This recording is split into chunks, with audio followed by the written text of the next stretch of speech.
নমস্কার বন্ধুরা, সুবলয় রান্নাঘরে আপনাদের স্বাগত। আজ বানাবো আমি বাঁধাকপির রেসিপি। নিয়েছি একটা গোটা বাঁধাকপি আছে, কুচো কুচো করে কেটে ধুয়ে রেখেছি। এখানে নিয়েছে গোটা গরম মশলা, কয়েকটা কাঁচা লঙ্কা, একটা টমেটো।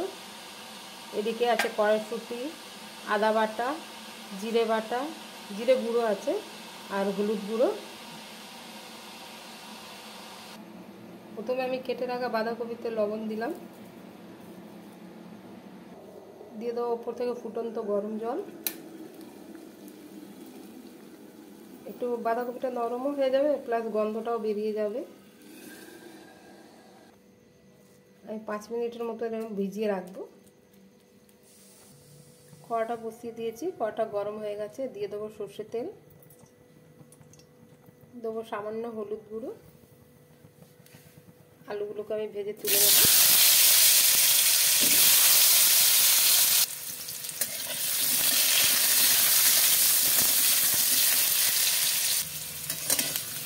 আমার আলুটা ভাজা হয়ে গেছে, আমি আলুটা তুলে নেব।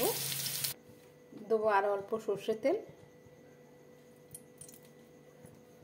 ফোড়নে দেবো তেজপাতা, দেবো দালচিনি, দেবো শুকনো লঙ্কা, দিলাম 3টে লবঙ্গ, একটা এলাচ,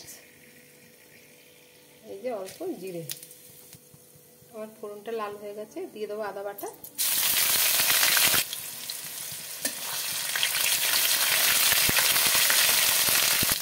দেবো কেটে রাখা টমেটো, দেবো চেরা কাঁচা লঙ্কা,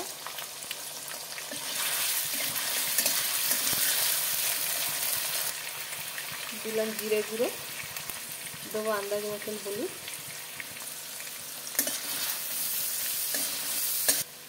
দেবো স্বাদ মতন লবণ। ভালো করে মশলাটাকে কষাতে হবে।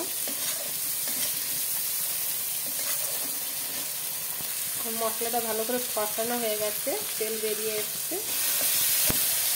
দিয়ে দেবো ভেজে রাখা আলু,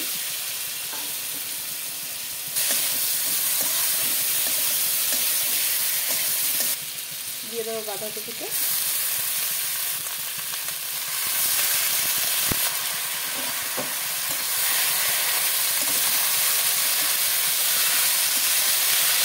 ভালো করে নাড়তে হবে মশলার সাথে।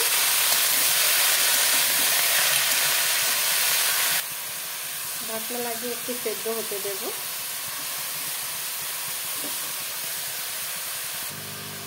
দিয়ে দেবো মটরশুঁটি,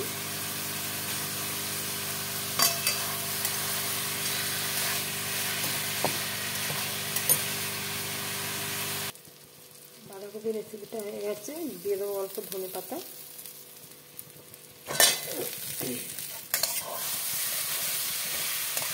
অন্য একটা পাত্রে ঢেলে নেব।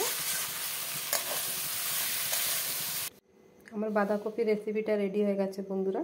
যদি আপনাদের আমার এই রেসিপিটা ভালো লেগে থাকে তাহলে লাইক, কমেন্ট, সাবস্ক্রাইব অবশ্যই করবেন। ধন্যবাদ।